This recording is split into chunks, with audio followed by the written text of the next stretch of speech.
1 FM, Ayiko 100.9 Suwo Kumase, and Paris, France, Adam Fopa Radio, Takwa Sompa 101.1, Takrade Sompa, Sompa 103.3, Tachima Sompa 106.1, Sunyane Sompa 98.9, and Kranza Sompa 90.7, Doma Sompa 101.3, and among Kasimun, so Kingdom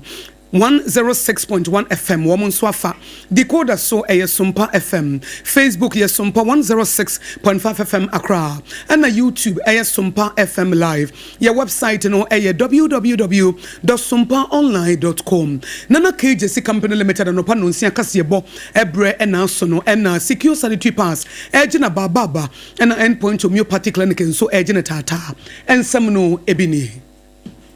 yewra okre kumante waba asembi so se eja kene Japan na aka di asema no pe ye de breo na the new patriotic party amanyoko no so chemu sempanifo be yedunsia bi wo matwe wo maso edi entia apobone wiwe mofo se mpox yare no Ghana ano ayeden yem ye ni na ho Dr. Mahmoud Baumi emre bi achemu no ye Ghana mampanyina be de achire e de atudwa se that the lumba se ye state barrier na so man no esie no sada ena galamse ho nsensem no atoabo wo mo so akasa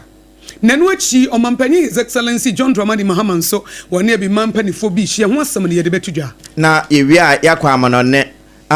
abusua wono mo de hye bi afiri muo ne ensem enenam ni wo ho no anopai emu nsem ne yabo ano a ye de bre osen na kojoje si no nsi abre mu kase ebo wakenkamfo e triple A man ejape Apam dada anopai me ne me woman Akosua ago aboaje obetimi aframi Akosua nshira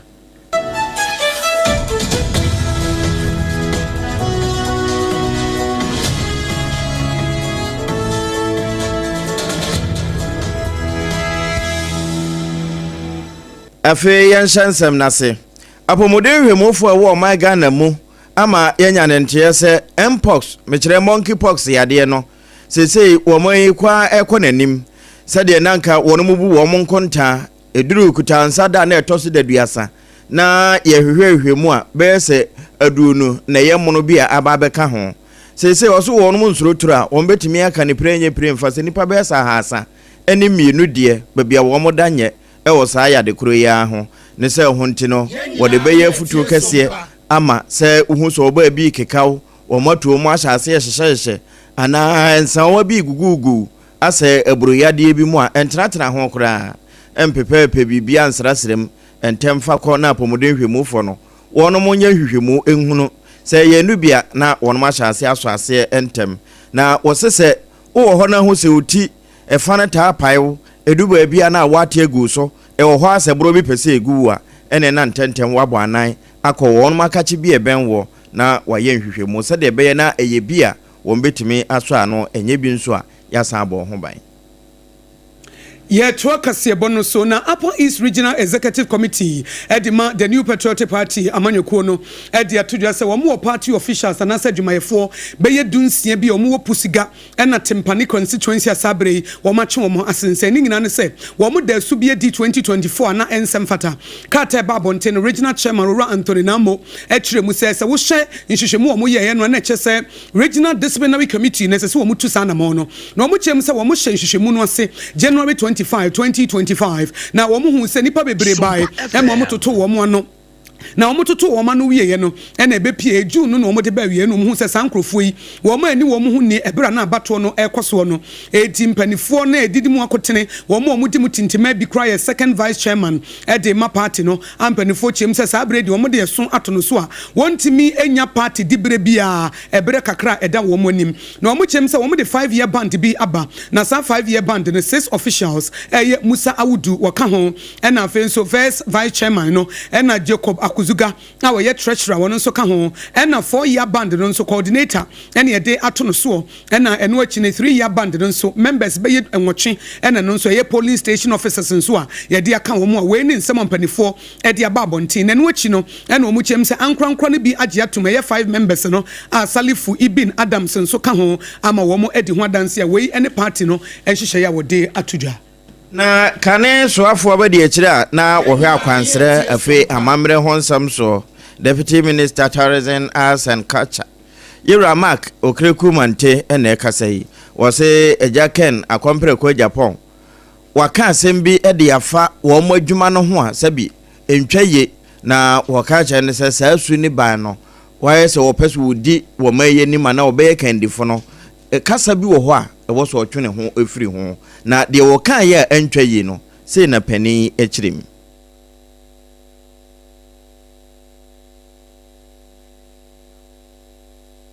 Say yet ministry you nimhwe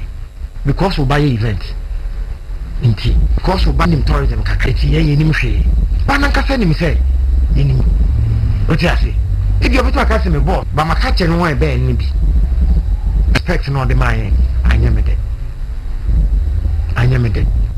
minyem Yura Mark Okrekumante ena se eja ken ne ba eye adwumadie bi na ewie no wo se won me wo industry ho no che office kwa wo mu nim de wo mu ye kane so afo abade akira na ohwe akwansere ho nsam so no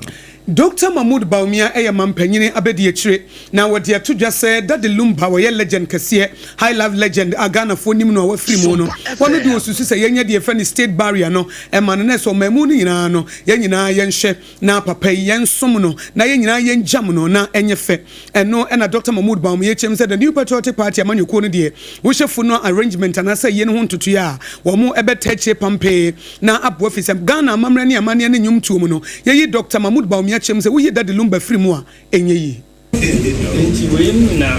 me say na only say the few years and you were a young man but it's here we say president simple movement day enti me say nyame atoma Ghana tete aye be Ghana for ni na me stress yemma no state very state fino na yanye po a ebe state fino ye pe o ya pe o bi enti ema so nyina ya po mo nyina ya po ya ka mo ya to mo peso aka sabi esamia bia nhihye bia ewo na mo ama yeso ati wie eni yeti yi eye Dr. Mahmoud Baumia emre bi atwam no ye Ghana mampanyini abedi akire wono na ekasaye no afi ma yenwura awutu senya east ehɔ na nwomosua kwankyerɛfo maame Faustina Alimatu Berama wode ba beto akyɛkyɛfo anim sɛ enema binom wɔ adesuafo mu ayete sɛ kredo ne nesafoa sɛ wanya nhu kredo no to amfa safoa na anhyɛ ebe den be ma pa so obetimi abue na wanya kwan akɔhunu de ewo mu na wɔka sansemi bra na wɔnomo abodwa na fe amamre ne amane wɔnomo da nadie enso edi akyerɛ timamufo a ɛwɔ awutu senya east abato mpesua so ɛhɔ na maame Faustina Brahma eka asemi a mini laboratory, a math class into a puzzle challenge, a literature discussion into a theater performance. To every teacher here, I say you are the bridge between the world of potential and the world of achievement. Cultivate not only competence but also confidence. Allow your learners to make mistakes, for it is from mistakes that creativity often emerges. Now to our dear parents, your role is indispensable. Creativity cannot thrive in a vacuum. It requires freedom, support, and encouragement. Do not overschedule your children's life. Allow time for constructive, unstructured play, music, storytelling, building, and Sompa FM. One na ye kwankyerɛfo hwe nwomesua so ɛwɔ awutu senya east abato mpesua so maame Faustina Brahma na wakasa ye no na graduation ceremony ɛde ma suku friend say the Hartley Trust Foundation School ase na kwankyerɛfo no nso ɛde ne de ɛto so sei The team no incorporating creativity into education. Education is not only about additional pay. About maybe new kind of number. Additional pay, but we use ideas. So what we are and some Jumia, let me about what we are to us. Let me upward action. Now so to do your man out there. If you have to be a genuine, let's say our phone to say, we are saying, you come away, go down books to them. Them from books, no Musia, the teachers actually now, Musia, Amoba, Amu.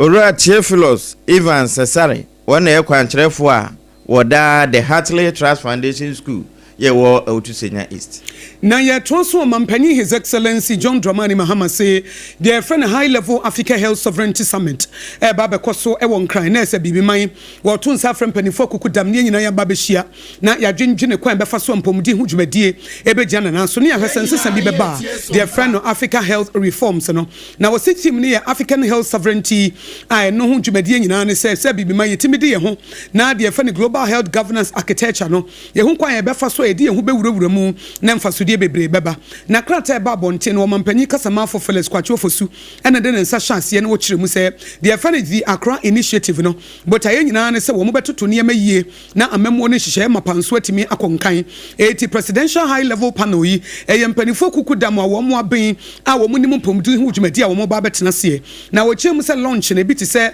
sustain initiative no wo mo beda na di nyina ne se nipa bebre no a edi sika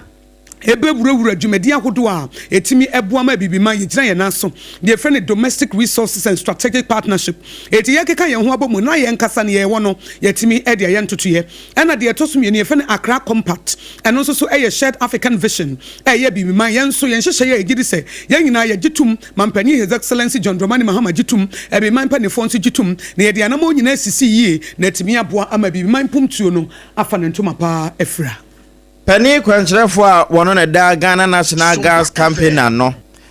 Obapa Judith Ajoba Blay ena wose. Sa gas pipeline na enamato abo no. Eno ne somo manyi eboa empa wo ya ho de ne ahodo edwumadi ayedi ewo manyi mu. Ekofa akango ewo Nzema East. Na sese galamse no wono mahwa ma aben pipeline no.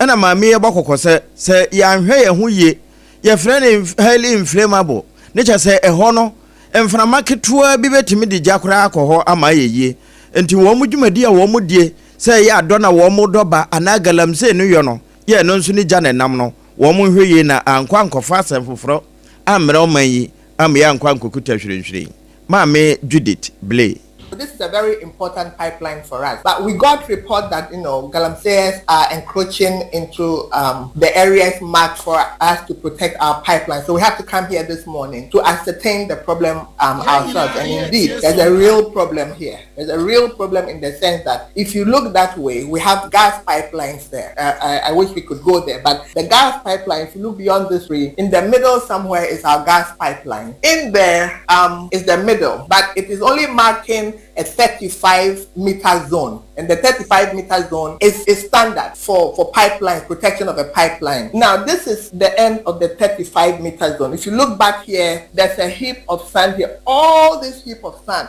that is as a result of the Galamsey being done here, right here. I wish you could. Penny Quenchrefo a woda Ghana National Gas Campaign no Mama Judith Ajoba Blay bra wokokọ srasra meya hodo a wo modrobe no nam no na wo boss asemi amane no wo chese fa eziama pristia na ababesi kumase na eno ene wo mayi ahodennie ne farba kese pa anti yenhweyi titiri ne galamse adwumadi a eben ho no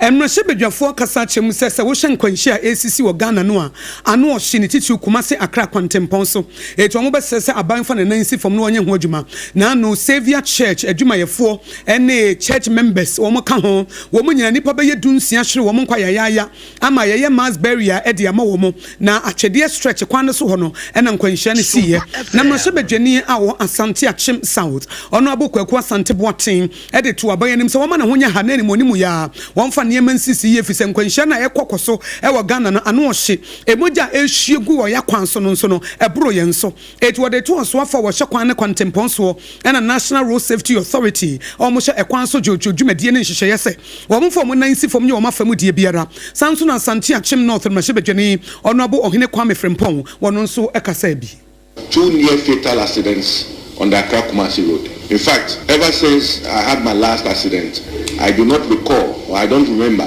sleeping in my car heading to my constituency. I have a duty to always travel from Accra to the constituency, even in the evenings. And what do we see, Mr. Speaker? There are no lights. There are no roadside signages. In fact, there has not been an instance where you use the Accra Kumasi Road and see policemen or DVLA officers checking for roadworthiness of vehicles on that stretch. And let's not politicize this. There's no politics involved. Mr. Speaker, we ought to save lives. I use the road virtually every weekend when I'm in the constituency trying to visit some of my areas. And we any yeti ye ohine kwame Frimpong honorable Mashebejani wa Asante Achim North sanso ena Asante Achim South Mashebejani honorable Kwaku Asante Boatin wo nyina ekasafa asasam no ehu Kasiebo ewutie efri Sompa 106.5 FM so nana KJC company limited no panonsia Kasiebo ena wutie no na wonim se adansie ho ne ma chance kwa awiye de nana KJC company limited ne yete no so ane asore eti wo ye first generation afa na wo ba besi wudan na apesa wudan wo chance na wo wie wo ye mu alpha and omega baby ye kan forma wo ye eko ba simpremu a wo be ma ba adansie ho ne ma adwuma no woni mu ankasa eti se ye na do asa ye plywood se ye building wires se ye cement se ye iron rods anasa impo roofing cheese and chance de bodanso a ensuo mu awiamu apetampe chance dan bi wa wo de bo danso a ensuo to ana enwunu awianso bo ana dem ho aye hyehye na no KJC company limited de entesa 84 ni kire ho na general building materials no benya bi wo ye free consultation and a free delivery wo betu fo no aboa wo na do na mo sisi yie na mesin fo ne nipa bone fo anyi usika ani obi wa dan wo nsi bi da eti wo chance esi wo si a we si ye we si fa mesin we si fa contractor we enko wi ase ne na waste aba musika wa hwere no enya asem ketwa na KJC de wo si dan a che enya adansie ho ne manko anu oton wo si dan a che eti wonimu nitty-gritty eti kwone yentu for free consultation betu for kwa yenye okapra na se damasna na mato asase o na metu we me na nsi dan me anso nsi dan afa na me ba besi bi me ma me nsi bi eti mumu ame na me moma kwankyere na kene ne ma ebe boa wo be ma ba eko ba simprimu nti ne waje abasobo e wo Ghana ene amono ne na no Central Steel for say outstanding services 2023 ene de ma no enkra ne kuma se so pese wo frɛ 020 435540 020435540 na wodem obabi a wobemmo obabi abosome akwantuo wo fa epokokko no abefa mu yie na enkoba sepokokko ba ko wo fa mu na waya uncomfortable bosome so na se wubu nsa na sa wo yira wo woni akokoduro wo confidence level nyina ko ladies if you want to feel secured and your bomadian say secure sanitary pass no na wo hia pelcotin na esam ni nti akyekyene na nonom ne kama na it is a gel no and I would hear heavy flow na light flow I would hear a womb if you say you were two convenient sizes you were long and you were extra minty no and makuma 12 and shemu anti secure sanitary pass ladies we are secured mo kuma se Monko Mama Excellent Cosmetics na monko chimodie na kumase for Mama Excellent Cosmetics na wadum PZ and akwada so a stick taxi station or Asempa Pharmacy hono obetimi afre 0243862158 0243862158 na ebetimi aboa Mama Excellent Cosmetics kumase and a secure sanitary pass ubenya bie we ye proudly made in Ghana at this state of the art technology and ye dia ye na sa wo yare na yare atena wo fa hodie so what try medicine bebre ene make am for homeopathy e de amount na homeopathy nso wo mo Ghana ha wo magidin more than 17 years wo munim ye endpoint homeopathy clinic Dr. Duboatin Sebra na won fa homeopathy so fi say homeopathy no branch of medicine edanso Ninro edanso, ne technology edanso, ne process edanso, ne nkrabata na edanso, ne quantum pon edanso, ne bibia edanso. Eti bia won try bida. Na mo men ko try ne baby nkwanche bi mo nka nche o say yes ye homeopathy o mo boa. Say wo pe original, wo pe authentic, wo pe hospital, wo pe nipa wo de homeopathy be pie Ghana ha. Be ye mfie dunso 17 years. A wo da so gira na so a na endpoint homeopathy clinic. Eti say wo pa wo abra na ye mfa homeopathy so ne mfa mo say ebe ye prostate enlargement be me na wo bre wuntimi nka njiro bia wo yere kra wo mo na mane ko na endpoint homeopathy emfa homeopathy emo wuchidom anase premature ejaculation be ma wo ne wo yiri hia ye from Mr. 1 minute ko endpoint homeopathy ne ye mo nerve diseases, kidney issues, liver, ningina wabo adwuma, se ba physiotherapy ne massaging dia, ene ye kwhwe machine bi eda ho ye nya massaging ye no, wutimi se woni padua no kra wate ase, woni pa bia be da wase, emna physiotherapy dia konkono, dia achiachia, ye betiniti ningina, ewo endpoint homeopathy clinic. It is a one kind dia shell signboard, baby your friend Sprinters Road no, wudu baby your friend shell signboard no Sprinters Road kwan so a, busasa wo pe endpoint homeopathy clinic. akoda akora bekyerɛw mo amu kumase mo nkɔ kronoma boahia e wo kumase endpoint homeopathy wobetimi afa no 0244 867068 0244 867068 and 0274234321 0274234321 now with them endpoint homeopathy clinic Wanya resa efie enono Sompa kasebo Sompa 106.5 FM nana keje se company limited on pano nsia kasebo ena wutie ne yehome so ye ba ye de dia kanyina ebeto so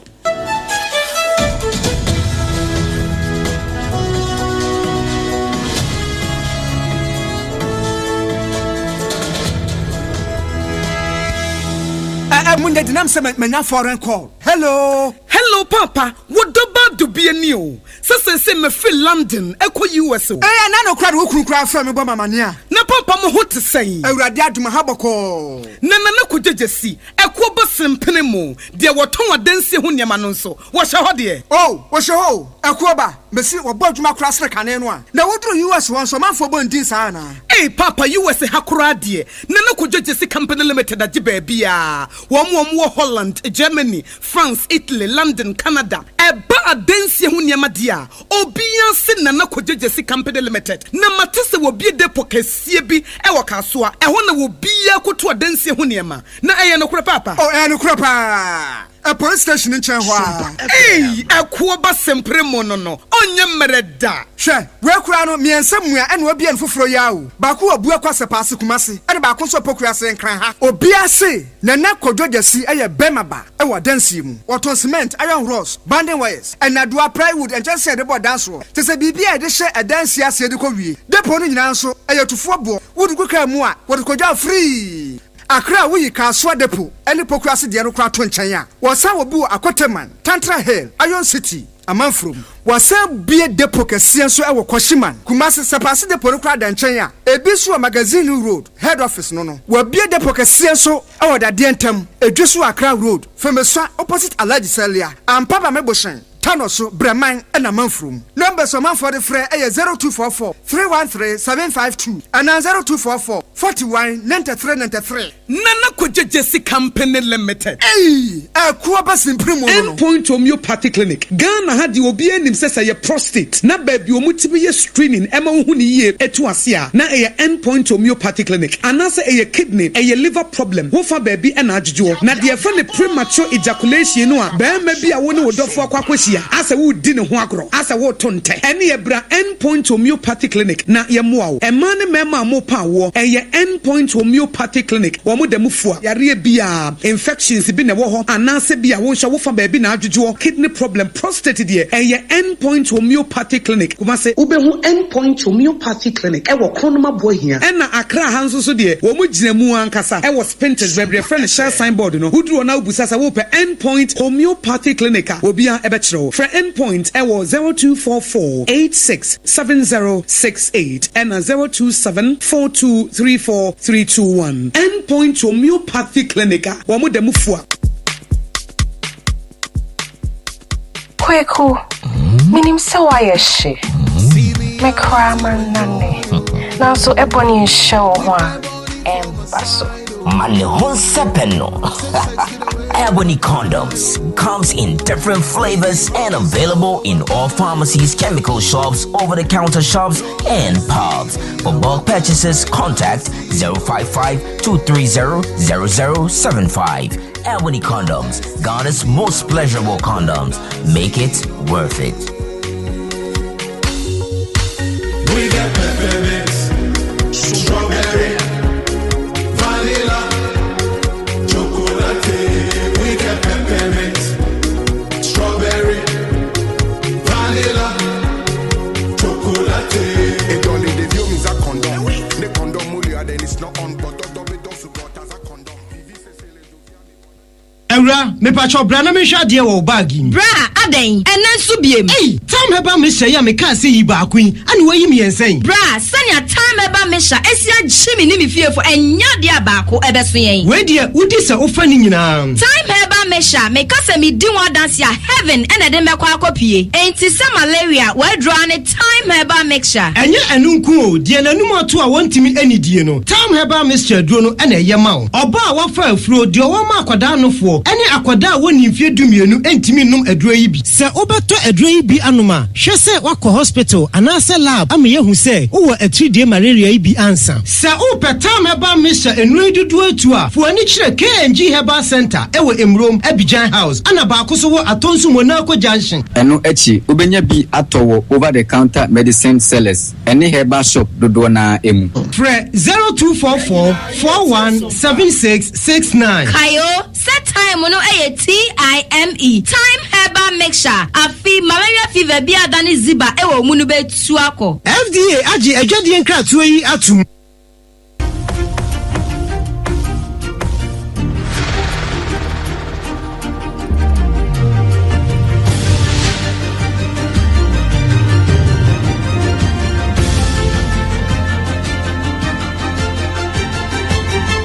Sompa TV Emma Akosua Emma Akosua mpa abusua yentumrika na yenkwa amanone na ano asembisi Emma Israel mountain so nyina nipa etugu ho na mosoma Israel mansoafo Benjamin Netanyahu ne ho wo soyi ene se David Eviata na no wo mo ho a omere se ne mfoni ne na mabonten Hamas atutrafo no wo ma release baako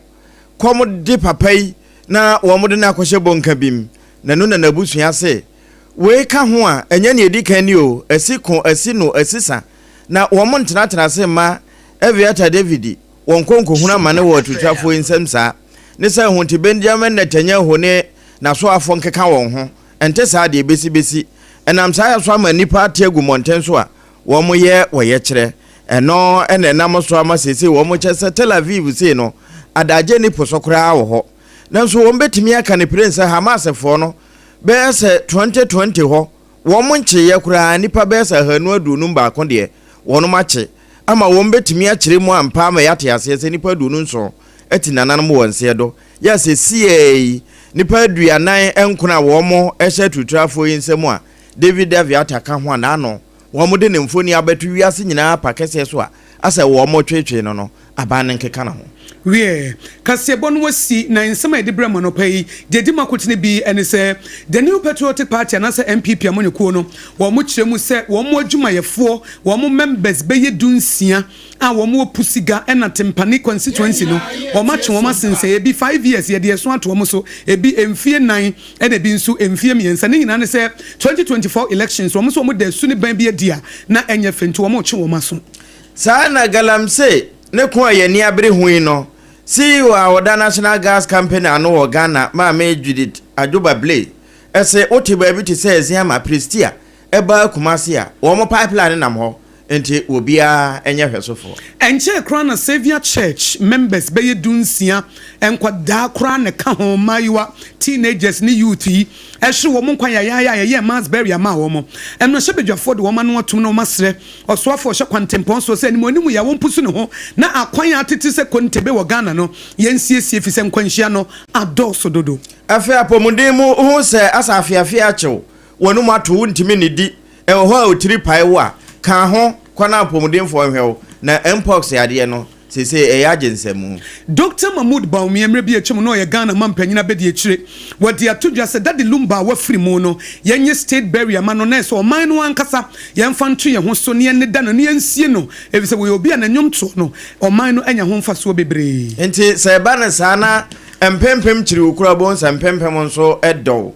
Israel fo ekeka won ho se David Aviata Hamas fo ache no enti aban konko yi no mre won Endpoint Homeopathy Clinic Dr. Duboatin Ayaba Homeopathy Ayaresa wodi mutintiman no bomodi anso obefren wo 0244 867068 0244 Sanso na Secure Sanitary Pass Mama Excellent Cosmetics ewo Kumasi wobetimi afre 024 386258 024 386258 and another KJC Company Limited Akoba Simprimo awoton adansi ho ne manso frɛ no 020 435504 02043554040 na wodem kasebo no wasi na efri kumase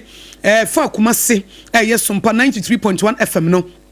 Esanso fa ayiko 100.9 wokumase Paris France Adam Fopa Radio takwa Sompa takwade Sompa tachima Sompa sunyane Sompa Granza Sompa Doma Sompa Mankasim Kingdom 106.1 FM decoder suya Sompa FM Facebook Live Sompa 106.5 FM Accra and Sompa FM Live your website www.sompaonline.com na free Sompa 106.5 FM Accra and ye topeti Ghana ha baby ye de kaseboy monopay me Akosua ago aboaje obetimi afrem Akosua nshira mene triple mine ejapia apam dada yadamu nyina ase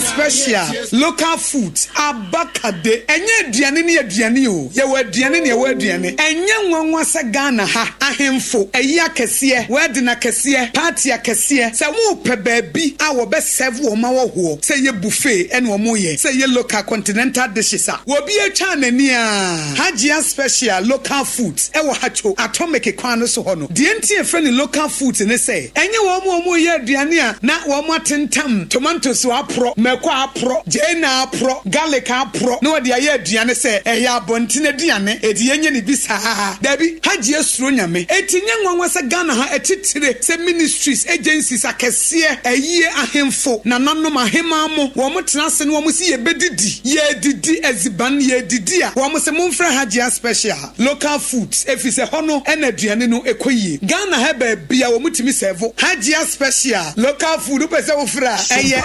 02463599921 02463599921 and answer 05947972115 05947972115 for not with them Mamenka baby kaka fa makoma mu hine ho nkyerɛ obo me ne mabusua ho ban me de no hye mabusua ti awon to aso so awon to aso so she mamenka kyerɛ me de mama sire da ne da me de no kyerɛ papa de tiri kwasa be bia ye obi wo ho aba emeya hyase bio intimu ranom na mo kanfo mo saa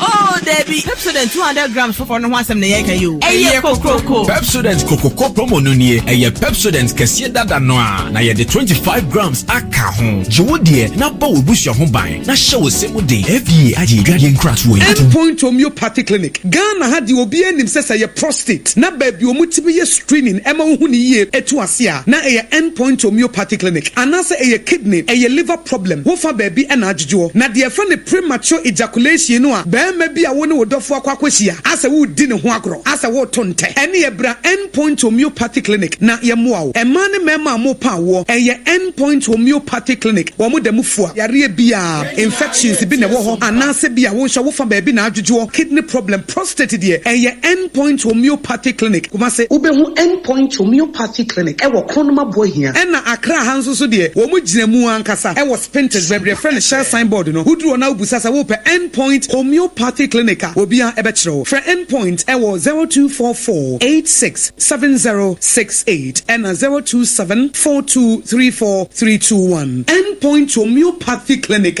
wo mo dem fo 21st Clinic yes sciatica expert sciatica no wo nerves na wo to ase na fa wo siremu na fa wo nansia besi ase ho no se ho techema eno ene fa ne sciatica na etimi bubu wo to ase ka wo se dwe wo sirem wo je ho ba bi a enye na no na 21st Clinic ba ye adwuma pa wo mu ye ntia baso bo ma je no Ghana ha ene amono ne enya asem ketewa wo mu je international awards ahodo wo mu je local awards ahodo na anu nso na wo mu bie the only sciatica research and treatment center in Africa bibrim ha no ebi ni ba bi a je 21st Clinic nkwa wo mu de bibiduro ene besa o yare no masa de machine aka ho eya yare sabia yare bia wutimi de ko ne mama de ba ko a wo ma gidi wo mu pa no eye sciatica ena stroke nso de kwa diabetes ne hypertension ne ade ne ade Ghana ha ba bia wo mu ho enkran ha se ye wo Tantra Hill runabout se wo free enkran eba ye wo wonsa nifa so wo fra masaman so na eba nso a wonsa bonkum so eho na wo behu ye 0540311311 0540311311 na se 21st Clinic still wo mo ye sciatica expert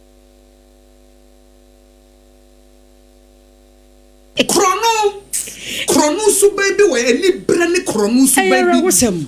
Bi eye demon krono any bre spirit bi wo ye mu a ye dru baby a de sayade. Ye dru baby a send pan Akosua na boa me adwo na boa mama ye adwume ene menye na nyina na me se dabi ekwan e mefa so a me ba benye sika na chen one ene hia me na tina me ni fa pi no antimi mi adwuma mfa ma obi no dabi because wo be bie mu be wia no wo be wia me ama madwuma na gu won so de na wonya no wantimi amfa anya hwe wo so obi aba be wia wo Express Group obia na nya bre pese otukwa kwa ma no ne de wo de obekọ simple. If you want to study and work in abroad in any of the advanced countries like Canada, US, Australia, UK and Germany, they will take you there. Na say you visit and now turn so a wo Dubai, Canada, UK, USA, Australia and Germany numa wo de obekọ. Say you adwuma so a wo de obekọ Dubai, Qatar and South Korea. And if you want to write an international test like IELTS, SAT, TOEFL, GRA, and GMAT, they will assist you to write. Kumasi, Asafo Leba, Runabout Wa, and crying, Kanachi First Light, Tema Community 18, Lashibi Goy Filling Station, Sunyani, Silver House, Ewa High Court, Tamale, Ayama Building, Yabe Tamale, Teaching Hospital, Takrade, Market Circle, and our offices, our my bebre, so telephone 055 555 0067 and 0249 000448. In this age, reliable and stable power supply is the bedrock of every development. However, a backup plan should always be for every business that wants to thrive to hit the ceiling. Peggett Engineering and Company Limited offers that plan. They are the importers of brand new original super silent Cummins and Perkins generators from the UK. Peggett is also the sole importer of comfy air conditions that comes with an inverter. At Peggett, we undertake installation and servicing of solar panels, generators, and air conditions with certified ECG installers. Here, everything is done in a professional way. Call now on 0244 599 124 or 0265 468 434. Peggett Engineering and Company Limited. Locators at Ahinsan Kumasi, adjacent the Kumaruman Rural Bank or opposite the China Mall. Peggett Engineering and Company Limited. The entity you can trust.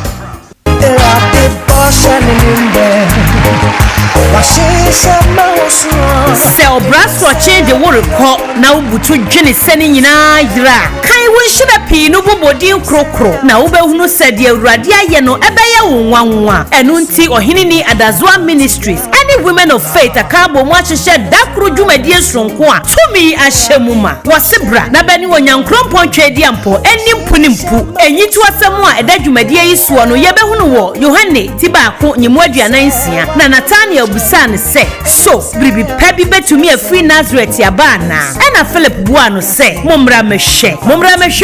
na urade gusuri ya nwanwa dwuma 23rd August ya dwumadie sunkui e basi Watachima Community Center ana panon krone fa pepepe no afri ase akasafo ne Apostle General Moses Osei the voice of power ministry Tachima prophet pa e won cry ohonkokro besane ne nkwanua nyina be papai adwumtofo a ebe dwumadie yase ene Adomba Fosti Minister Audrey Ejapon ena Minister IBJ Sompa TV wato nsafre obi biara ene wonso a wasua woni so abre sebra na